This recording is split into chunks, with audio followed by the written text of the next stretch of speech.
What's up guys, Houndish here, and today we're jumping in with some Destiny 2 updates and a little bit of news. And so in the video today we're going to talk about the upcoming Bungie Day, but we'll also touch on major progress in this story for Season 17 this week, as well as some additional hidden content for the season, which suggests the possibility of further story developments at some point in the future. And that includes some upcoming hidden quests and rewards. And then we're going to touch on a report that Bungie are working with NetEase on developing a new FPS mobile game, and by all accounts this is something that will be set in the Destiny universe. Plus we'll touch on Destiny's July update and some of the changes that we're gonna see. So as always guys, I hope you find the video enjoyable, but without further delay, let's get into it. The first thing we should mention is that this Thursday, 7/7, will be Bungie Day. And as always, Bungie will have lots of charity incentives and things going on. But it's also a day where they often take the opportunity to reveal cool things about the future of Destiny, or at least that's what they've done in the past. So I believe last year they gave us more information about Witch Queen, but also the 30th anniversary. And so definitely stay tuned in the next day or so, as there is that possibility they'll have some neat surprises in store.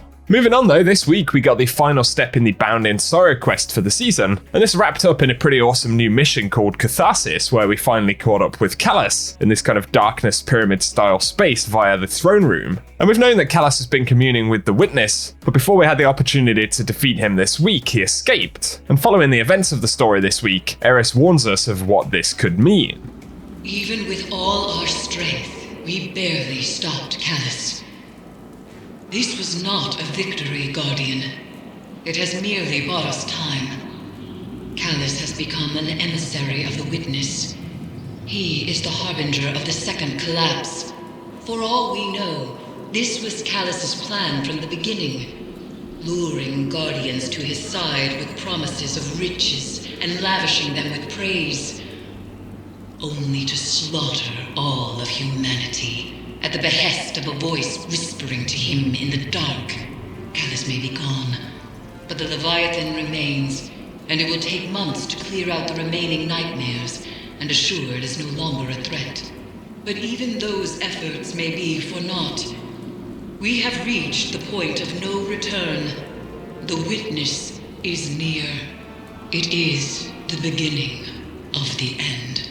Be sure to give us your thoughts below. Pretty cool conclusion to this part of the story. Although there remain some secrets this season, which could suggest further story events will unfold at a later date, despite the core quest being wrapped up. And so some of the stuff we don't have access to yet, and initially there are 3 exotic pieces of equipment this season that drop via the activity content. So there's the Timbal Lucidae exotic ship. We got access to that one this week by completing the Bound in Sorrow missions, and that basically requires all 7 steps of the weekly quest. There's also the Eidolon shell that we earned by collecting all Callus bobbleheads. And then the third item in that set doesn't actually drop from a Triumph, and this is the Treymarsh exotic Sparrow. I may be saying that incorrectly, but of course it's pretty similar to the Ghost Shell and the ship, with that old Crota's Bane faction icon on it. Of course they're Triumph drops, and this one doesn't currently have a source, so obviously it's going to come from some other activity, or possibly even end of season thing for the season. Additionally though, there's another item for Season 17 called Severance Package, a legendary emblem, which also doesn't have a specific drop source listed, but does come from a Season of the Haunted activity. And it's possible that some of these items could come from an upcoming quest. One we discussed previously is called High Alert, Anomaly Detected, Helm. And based on what we could see in the image on screen, even versus the reset this week, the corruption looks like it will continue to spread. And so by the looks of things, we're probably going to see more story events yet this season. So possibly a few little secrets tucked away here and there. Especially even this season continuing to see some silliness from Telesto, and even the Telesto that Banshee was holding, causing issues in the tower earlier on in the season. We are waiting to see if Bungie release an emblem they've got hidden in the database called Schrodinger's Gun, which as we can see has a placeholder icon, as well as a Telesto right there. It's kind of visually buggy, and lo-fi, which seems to be a shout to some of the trouble that Telesto causes. So possibly Bungie still have a plan to release this emblem at some point soon. Final thing on the subject of Season 17 content, and for Leviathan and Sever, Zumi on Reddit just posted the other day that it's actually possible to use sunset weapons inside of these destinations, and have their power level boosted up to 1570 for Leviathan and 1550 for the Sever mission. Of course, those activities automatically boost that power level up to that threshold, which is easy to forget once you've leveled over that threshold, but if you want to pull out Midnight Coup, Recluse, or anything like that and have it relevant inside of this PvE content, it is technically possible to do it. So if you fancy using some weapons you haven't tried for a while, it's cool that we can run some of them in this new content as well. Next though, let's move on to some totally separate news. And thegamepost.com shared the other day that reportedly Bungie and NetEase are working on a new FPS mobile game, but one that's actually set in the Destiny universe. So this is according to a LinkedIn profile from an artist at NetEase Games, who says in cooperation with Bungie have helped to develop an unannounced FPS mobile game. And according to them, a source with knowledge of NetEase's development plans has said that the studio is working on a Destiny game that has been in development for well over 2 years.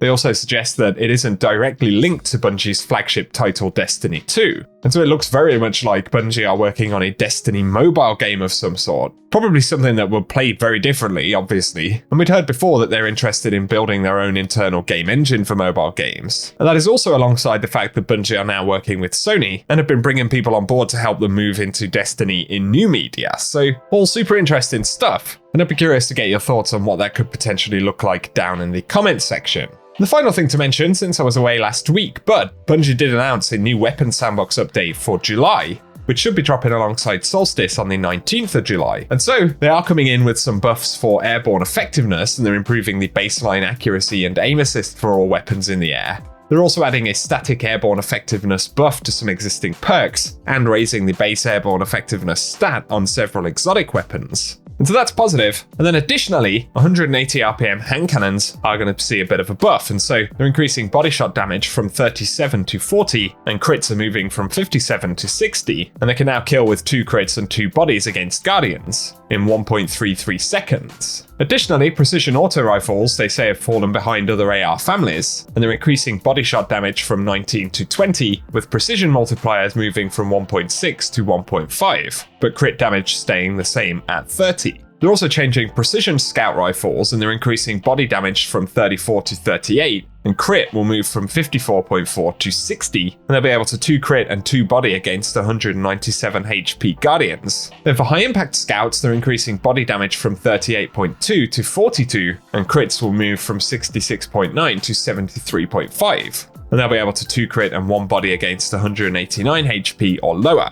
That will certainly make scout rifles better in the environments where they're likely to be used, right? Then for shotguns, they're increasing pellet shotgun PvE damage, and the bonus goes from 10% to 25% in PvE. Linear fusion rifles are going to see a reduction in flinch inside of PvE, which is positive. And then they say for glaives, when scavenger mods were disabled in PvP, glaives were no longer able to get enough ammo from a kill from a single brick, and they've corrected that issue. They're also increasing ammo per special brick from 1 to 2 in PvE. And they also say that damage scalers on trace rifles, but also Ariana's Vow and Fighting Lion were not functioning as intended. And they say an additional update will be required for Fighting Lion, which will come later, planned for the launch of Season 18. Finally though, for exotics, they say Lorentz Driver is still oppressive to play against, and so they're reducing aim assist from 32 to 22, and they've reduced the suction against players, as well as removing the universal 2x flinch nerf from the previous change. And they say Galahorn is also too dominant of a choice inside of PvP and Gambit, and so the primary rocket will no longer have proximity detonation, and they also say that Wolfpack rounds will now deal half damage to players. Then for the last word, they're reducing hipfire precision aim angle by 50%. They're also reducing damage and aim assist fall off distance by 3 meters, especially because of how potent the weapon is on controller. Then finally, Forerunner, they say was getting 3 ammo per special brick in PvP, but they've bumped it up a little, and they're increasing ammo per special brick from 3 to 4, and they've reduced the ammo per special brick from maximum to 16 in PvE. Plus they're increasing the ammo per special brick from 1 to 2 inside of PvP for Ariana's Vow. And for now guys, that is what we have to break down in the video. So as always, I hope you've enjoyed this one, and if you have, a rating down below really does help us out on the channel. Feel free to share any of your thoughts on what we've covered in the comments section down below. But otherwise for today, I appreciate you tuning in, and I'll catch you guys very soon.